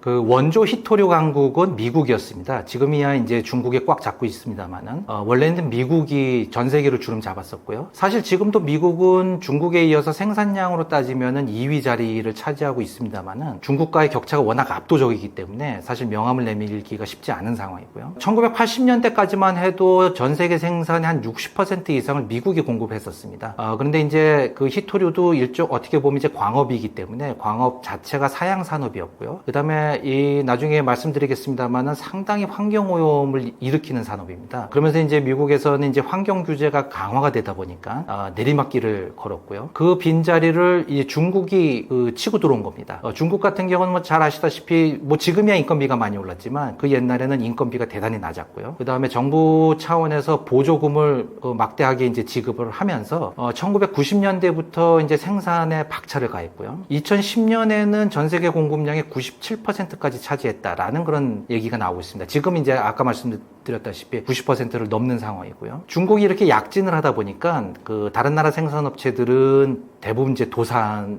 했고 도산 위기에 처했고요. 또 중국 외국가에서는 그 히토류를 생산하면서 그 수익성을 맞추기가 대단히 어렵습니다. 다른 나라들은 이제 뭐 인건비도 높은 상황이고요. 게다가 이제 중국 같은 경우는 아무래도 서방보다는 환경에 대한 인식이 낮기 때문에 환경 기준 자체가 상당히 느슨합니다. 예를 들어서 히토류 1톤을 생산할 때는 그 제조 과정에서 6,300만 리터의 한 독성 가스가 나오고요. 그 다음에 한 20만 리터 정도의 산성 폐수가 발생하고요. 그 다음에 방사성 폐수도 한 1.4톤이 발생하는 걸로 알려져 있습니다. 그렇기 때문에 이 미국이라든지 유럽이라든지 서방 국가들은 이 환경 때문이라도 아주 엄두를 내기가 힘듭니다. 더욱이 이제 미국 같은 경우는 히토류 사업을 이제 철수하면서 많은 이제 생산 라인이라든지 뭐 기업들이 이제 중국에 팔려 나갔습니다. 그러다 보니까 생산 기술들이 이제 중국으로 이제 이전하게 된 것도 중국이 히토류의 강자가 된 배경이라고 볼 수 있는데요. 중국은 현재 히토류 생산 기술의 선두주자로서 채굴과 분리, 그다음에 금속화 등 전 과정에 있어서 완전한 산업망이 구축되어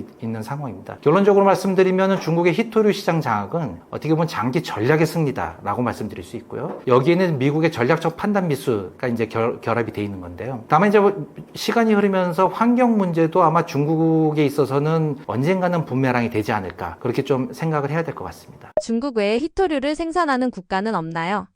전 세계적으로 매장량 분포는 어떤가요?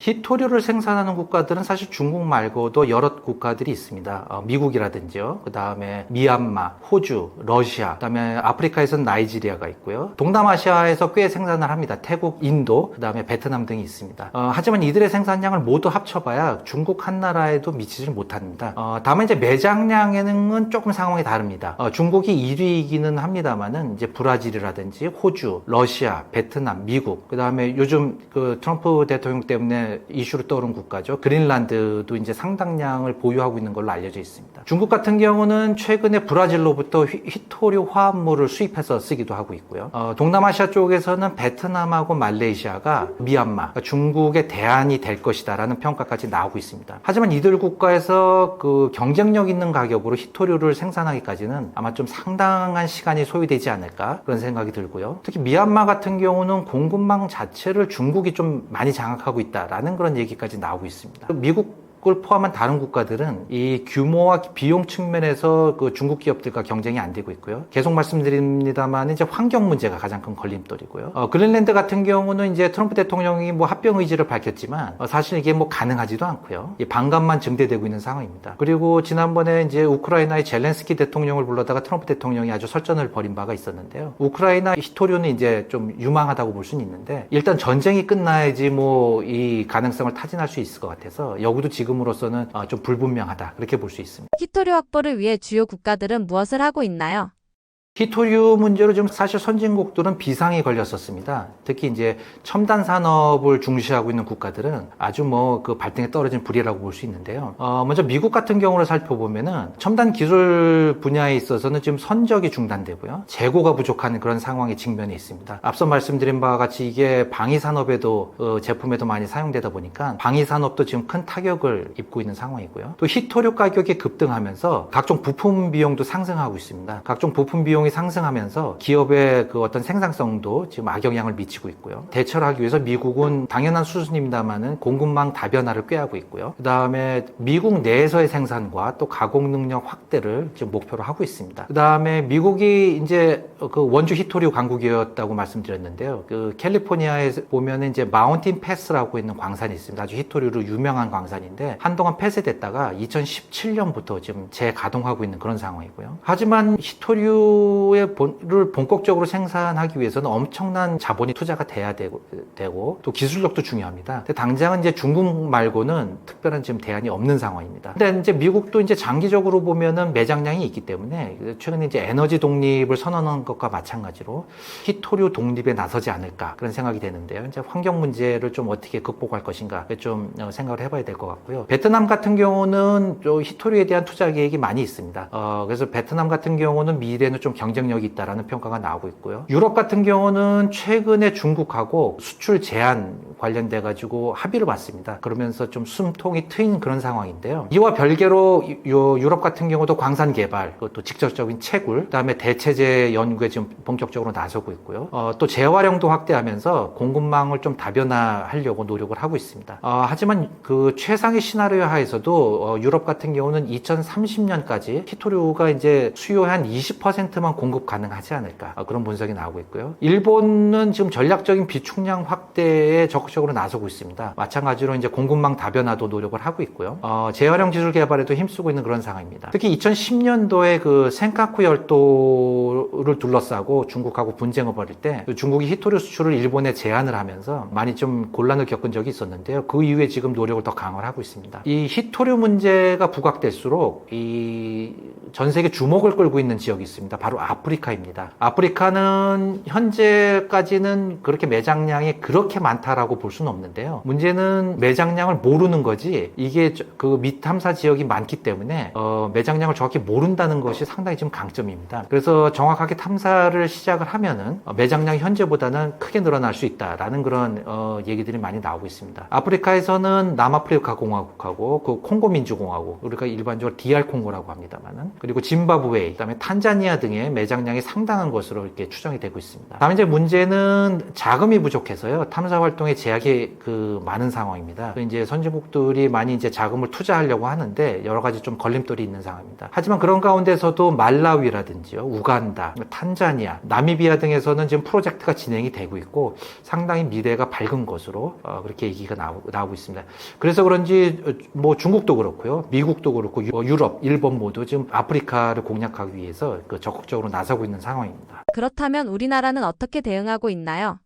그리고 앞으로 어떤 전략을 마련해야 할까요?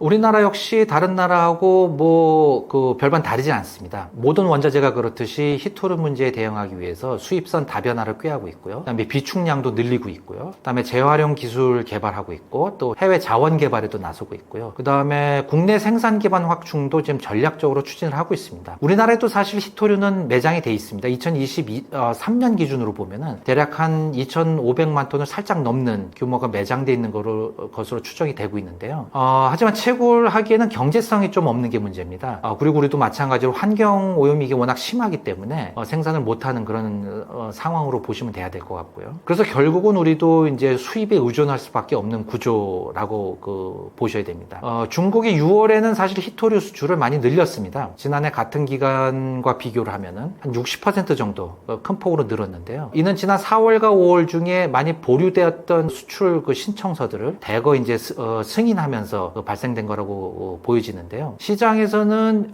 이게 중국의 수출 통제를 푸는 게 아닌가라는 그런 기대를 좀 하고 있긴 합니다. 하지만 중국은 언제든지 희토류 수출을 통제하면서 희토류를 무기화할 수 있는 그런 상황이라고 봐야 될 것 같고요. 그리고 다른 나라들이 또 희토류 재고 확보를 위해서 지금 적극적으로 뛰고 있습니다. 그러다 보면은 이제 가격이 급등을 하고요. 그 다음에 물량 자체를 확보하기가 사실 쉽지 않은 그런 상황이 나올 수가 있습니다. 그렇기 때문에 너무 우리가 나이버하게 접근해서는 좀 안 될 것 같고요. 다음 일부에서는 중국의 희토류 지배력이 이렇게 오래가지 않을 거다라는 그런 얘기들도 하고 있습니다. 일단 새로운 기술이 나오고 있고, 그 다음에 다른 나라들이 열심히 지금 희토류를 찾아 전 세계를 돌아다니기 때문에 다른 곳에서의 또 매장량이 발견될 수 있다라고 희망 섞인 기대를 하고 있긴 합니다만은, 하지만 그게 언제가 될지는 우리가 알 수 없는 상황이고요. 그래서 결론적으로 말씀드리면은 지금 추진하고 있는 전략을 장기적인 관점에서 지속을 해야 될 것 같고요.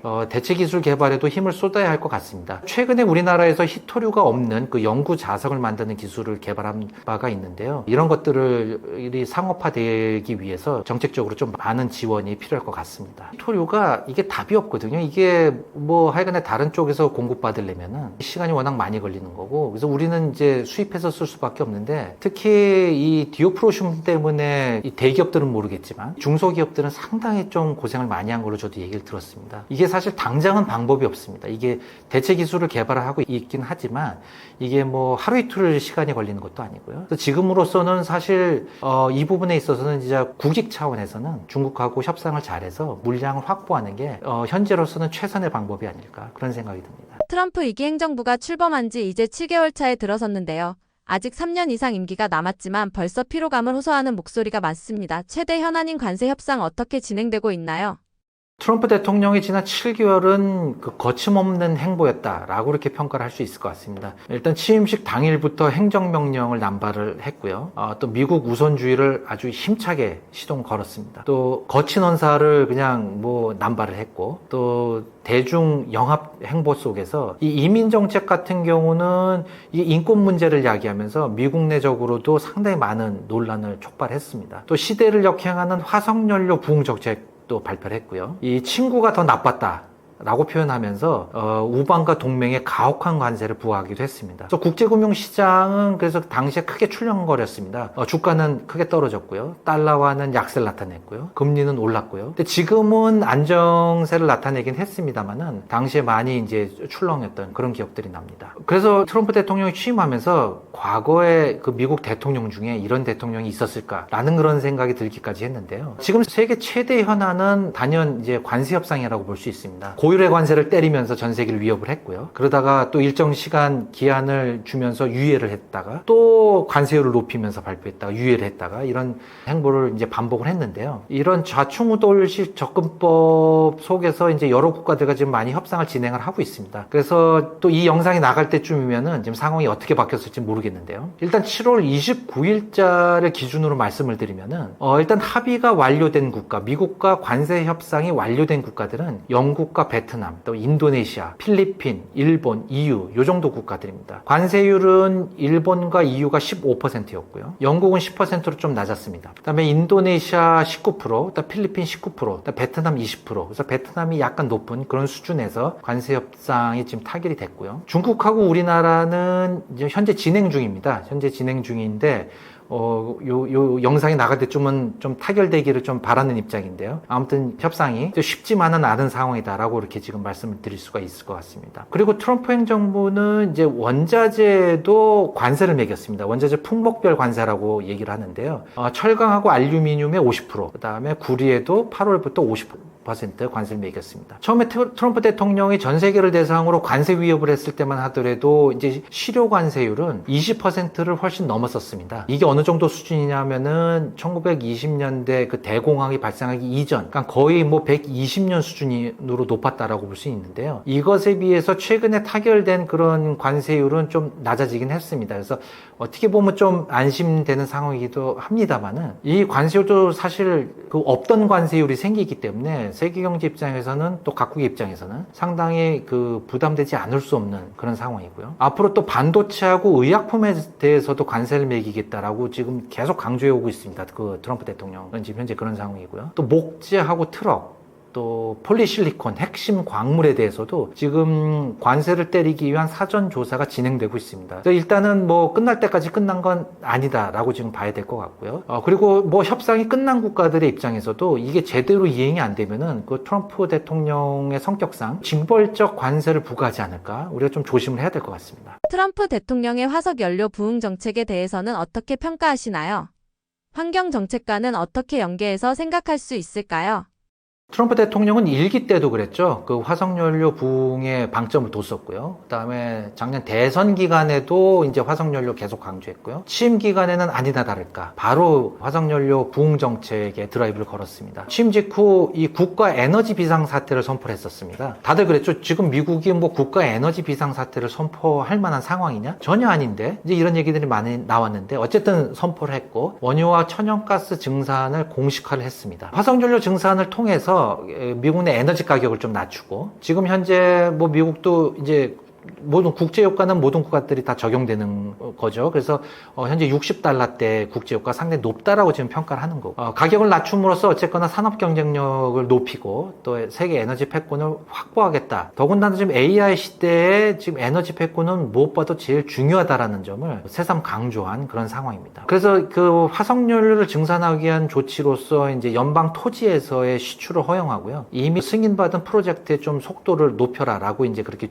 조치를 취했는데, 사실 새로운 건 없습니다. 다 기존에 있던 정책들이고요. 그래서 새로운 건 없는데, 그런데 이제 이 미국 같은 경우는 이 정부 정책에 관련 없이 이미 원유하고 천연가스 경우는 장기 증가 추세에 놓여 있습니다. 그 민간 기업들이 주도하기 때문에 사실 미국 정부가 이래라 저래라 할 수 있는 그런 상황은 아닌데요. 이 민간 기업이 주도를 하다 보니까 가장 중요한 거는 수익성입니다. 이 수익성이 좋으면은 뭐 석유 기업들이 정부에서 하지 말라고 해도 하고요. 하라고 해도 수익성이 떨어지면은 안 하거든요. 당연히 이제 수익성이 좋아지면은 투자를 하고 또 최대한 생산하는 그런 입장이라고 볼 수 있는데요. 그래서 사실 이제 트럼프 정부의 이러한 원유와 천연가스 증산 정책의 직접적인 영향을 사실 따로 평가하기는 쉽지는 않습니다. 다만 한 가지 지금 우리가 체크해야 될 것은 미국 석유업계의 기류가 조금 달라지고 있습니다. 전에는 무조건 생산량을 늘리는데 방점을 두고 이걸 미덕으로 삼고 회사를 운영을 했다면은 지금은 이제 자본의 효율적인 운영, 자본 규율이라고 표현할 수 있는데요. 그거하고 재무 건전성, 그 다음에 주주 환원, 배당을 많이 해달라, 이런 쪽을 중시하는 분위기이기 때문에 미국의 석유 생산 증가세가 약화될 것이다라는 시각도 지금 제기가 되고 있습니다. 물론 석유 생산이 감소할 것이다라는 시각은 아니고요. 지금같이 가파르게 증가하고 있는 속도가 조금 늦춰지지 않을까, 이제 그런 얘기는 나오고 있습니다. 아무튼 이제 트럼프 대통령의 이런 정책은 미국 전체 입장에서 봤을 때는 증산 잠재력을 높이는 데에는 분명히 효과가 있을 것으로 볼 수 있습니다. 그리고 국제유가의 안정에도 일정 부분 역할을 할 것으로 기대가 되고 있는데요. 문제는 이러한 화석연료 우선 정책이 전 세계적인 아젠다인 이 기후변화, 그 다음에 탄소 중립, 이러한 정책에 대한 역행이라고 볼 수 있습니다. 이 트럼프 대통령이 일기 때도 취임하자마자인가요? 이 파리 기후협약을 탈퇴를 했고, 이번에도 뭐 취임하자마자 바로 재탈퇴를 했거든요. 그리고 기후변화 자체를 사기로 규정하고 있기 때문에 사실 이런 행보가 놀랍지는 않은 행보인데요. 하지만 뭐 우리나라도 그렇죠. 최근 엄청나게 지금 더운 날씨가 지속이 되고 있죠. 전 세계적으로 지금 극단적인 기상 이벤트가 많이 발생을 하고 있습니다. 유럽도 그렇고 지금 미국 자체도 엄청나게 지금 많이 더운 상황인데요. 이러한 기후변화의 위협이 현실화되고 있는 상황에서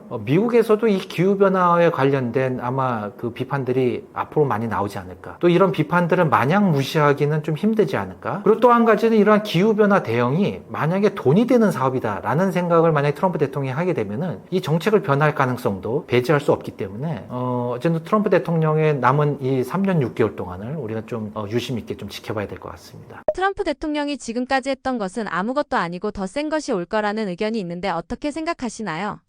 아마 트럼프 대통령의 임기가 이제 막 시작이 됐고요. 뭐 지금까지 했던 것보다 더 센 것이 올 것이다라는 그런 예상들이 많이 제기가 되고 있습니다. 뭐 관세 협상도 아직 끝난 게 아니고요. 그 다음에 더욱더 논쟁적인 이슈들이 아마 불확실성과 많은 혼란을 초래하지 않을까 그런 우려들이 많이 지금 존재를 하고 있습니다. 가장 먼저 생각해 볼 수 있는 게 이제 환율 전쟁입니다. 이제 관세 전쟁으로 포문을 열었기 때문에 다음 타자는 환율이 될 것이다라는 것이 이제 외환 시장에서 나오고 있는 목소리인데요. 만성적인 무역 적자 때문에 지금 사실 이제 트럼프가 관세 전쟁을 시작을 했는데 이 관세를 높였음에도 불구하고 무역 적자가 해소가 안 되면은 다음 타깃은 당연히 환율이 될 수밖에 없고요. 이 구체적인 얘기까지 나옵니다. 이 1980년대 플라자 합의처럼 이 마러라고 이제 트럼프 대통령이 소유한 리조트 이름이죠. 마러라고 합의라는 이름이 나올 정도 이런 합의가 있을 거다라는 그런 전망도 나오고 있는 상황입니다. 이제 관세가 부과된 상황에서 달러가 약세로 돌아서게 되면은 아마 우리나라를 비롯한 많은 이제 수출국들이 이 경쟁력을 약화되면서 어려움을 겪지 않을까 좀 우려가 되고 있는 상황이고요. 또 한 가지는 이제 달러 약세가 기축통화의 지위 약화를 의미하지는 않습니다만은 아무래도 달러가 약세가 심화되면은 이 기축통화 문제가 또 제기되지 않을까. 그렇게 되면 이제 아마 또 위안화가 또 치고 나오는 이제 그런 상황이 나올 수도 있고요. 그런 부분도 우리가 좀 유심히 지켜봐야 될 것 같습니다. 그다음에 영토 확장 문제하고 고립주의 이것도 예상해 볼 수 있습니다. 영토 확장은 이게 전혀 실현 가능성은 없는 걸로 다들 판단은 하고 있습니다만은 뭐 캐나다하고 그린랜드 합병을 언급한 적이 있었죠. 트럼프 대통령이요. 이 농담은 사실 아닌 것 같은데 하여간에 실현 가능성은 되게 낮게 보고 있습니다. 지금은 일단은 관세에 집중하고 있기 때문에 수면 아래로 내려간 그런 이벤트라고 볼 수는 있는데요. 하지만 미국이 구체적인 계획을 밝히게 되면은 동맹국들 사이에서도 좀 균열이 발생하고요. 제국주의에 대한 비판이 강하게 대두되지 않을까 이렇게 좀 예상을 할 수가 있습니다. 트럼프가 계속해서 현재의 태도를 유지한다면 대한민국 경제에는 계속해서 안 좋은 영향을 줄까요? 그렇죠. 지금 일단 관세 문제만 하더라도 일단 반도체하고 의약품 얘기 나오는데요. 이제 품목별 만약에 반도체 관세 매기게 되면은 우리나라는 그 직격탄을 피할 수 없는 상황이 될 것이고요. 그리고 이 환율 전쟁 같은 경우도 지금은 이제 환율이 고환율이었던 게 문제가 됐는데 사실 이제 수출기업의 입장에서는 고환율은 반가운 그런 상황이거든요. 근데 반대로 이제 환율 전쟁을 벌이면서 달러 약세를 정책적으로 추진하게 되면 지금 우리나라 환율이 이제 한 1,300원대에서 계속 왔다 갔다 하고 있는데 이것이 예를 들어서 뭐 1,200원, 1,100원, 1,100원 이런 식으로 떨어지게 되면은 수출 기업들은 채산석을 맞추기가 상당히 어려워질 것입니다. 우리나라 같은 경우는 뭐 당연하게도 수출 또 제조업 중심, 이 제조업 중심인데 그거 만들어서 해외 수출하는 그런 입장에 놓여 있는 국가인데 여기에 이제 달러 약세, 이런 다른 말로 하면 이제 원화 강세거든요. 원화 강세 상황이 오게 된다면은 상당히 수출 전선에 비상이 걸리지 않을까 우려되고 있습니다. 미국의 고립주의 외교 같은 경우는 전 세계적으로 지정학적 위기를 좀 심화시키지 않을까 그런 가능성을 좀 볼 수가 있습니다. 미국이 세계 경찰로서의 역할을 포기하고 고립주의로 가게 된다면은 아마 전 세계적으로는 좀 다극주의로 가지 않을까. 다극주의로 가게 되면은 이제 유럽과 중동, 아시아 같은 경우는 지역 강대국들, 유럽의 경우에는 러시아가 대표적이고요. 그다음에 중동 같은 경우에는 사우디하고 이란이 있을 테고요. 아시아에서는 이제 중동이 지역의 강대국으로서 좀 패권을 휘두르지 않을까 그런 생각이 들고요. 그렇게 되면은 아마 그 지정학적 위기와 또 빈도가 보다 강화되지 않을까 그런 예상을 해볼 수가 있습니다. 이런 기존의 정책들을 거스리는 트럼프 2기의 이 외교 정책들을 살펴보면은 일단 탈세계화를 하겠다라는 의도는 분명한 것 같고요. 근데 탈세계화뿐만 아니라 이를 통해서 세계 질서를 재편하는 어떤 재세계화의 큰 틀에서 좀 접근을 해야 될 것 같습니다. 과거의 세계화를 미국이 주도했고요. 근데 주도를 했는데 차이나 쇼크 같은 의도하지 않은 결과가 좀 나타났기 때문에 그 세계화는 분명히 이점이 있습니다. 그래서 세계화를 끝내겠다라는 판단은 아니고요. 세계화를 재편하겠다 이런 관점에서 좀 추진을 하고 있는 것 같습니다. 근데 문제는 재세계화가 어떤 방향으로 흐를지 또 알 수 없고 또 이 과정에서 미국 우선주의, 더 나아가선 아메리카 올리라고 하고 있는 이러한 미국을 중시하는 그런 정책들이 강화될 수 있기 때문에 우리나라 입장에서는 사실 어떻게 될지 모르겠지만 이게 전략적으로 미리 판단을 하고 접근해 나가야 될 것 같습니다.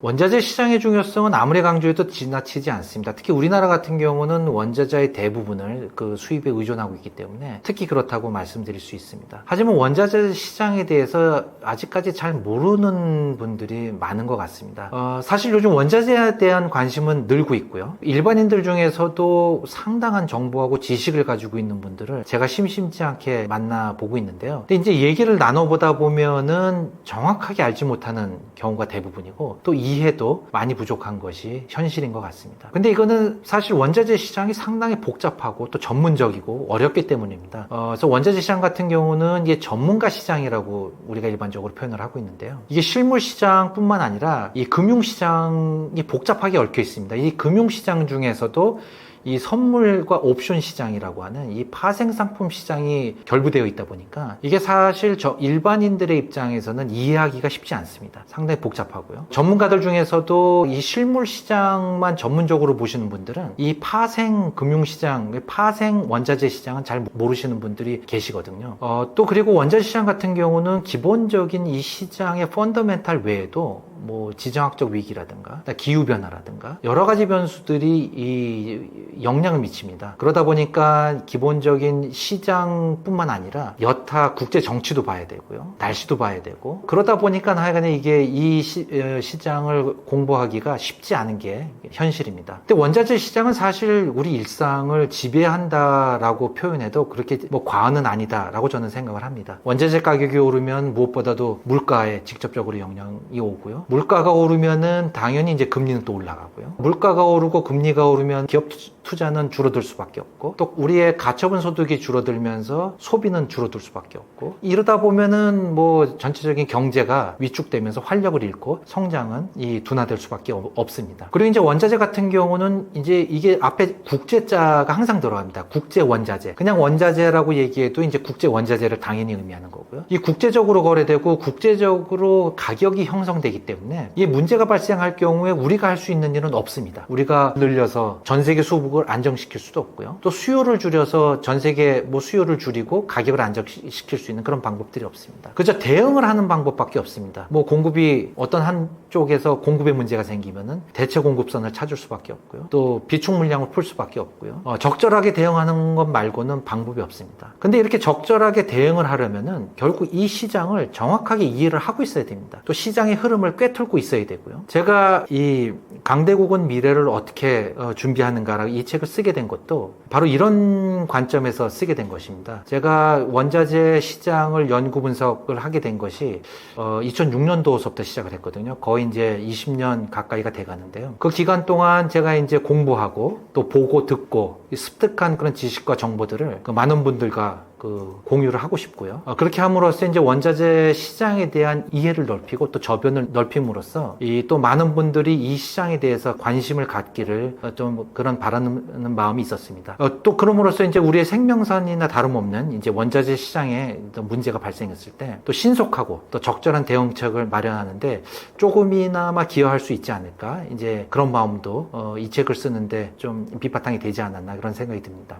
이 책은 사실 원자재 시장 에 대한 해설서라고 보시면 됩니다. 이 책을 쓰는 과정에서 사실 고민이 많았습니다. 어떻게 하면은 이 원자재 시장을 포괄하고 또 쉽게 알릴 수 있을까 많이 고민을 했었는데요. 이 교과서식으로 쓰다 보면은 사실 재미가 없습니다. 재미가 많이 없고요. 또 너무 전문적으로 쓰면은 사실 아마 첫 페이지 보고 책을 닫는 분들이 아마 많이 발생할 수가 있고요. 그런 고민을 많이 하다가 이제 원자재에서 가장 중요한 것이 뭔가 결국은 국제적인 흐름이고 그 흐름을 따라가다 보면은 좀 더 시장을 쉽게 이해하지 않을까 이제 그런 차원에서 이 책은 많은 시각적 차트를 담았고요. 또 세계 흐름을 그려놓은 지도를 이 책에 넣게 되었습니다. 또 뭐 셰일 오일이라든지 유가 전쟁, 그 다음에 러우 전쟁, 또 호주와 중국 간의 무역 전쟁, 최근의 에피소드도 많이 담았습니다. 그리고 서두에 보면은 각 부문별로 반드시 알아둬야 될 상황들을 정리를 해놓았고요. 그렇기 때문에 아마 다른 원자재 책들에 비해서 좀 더 재밌게 읽을 수 있지 않을까 이런 생각을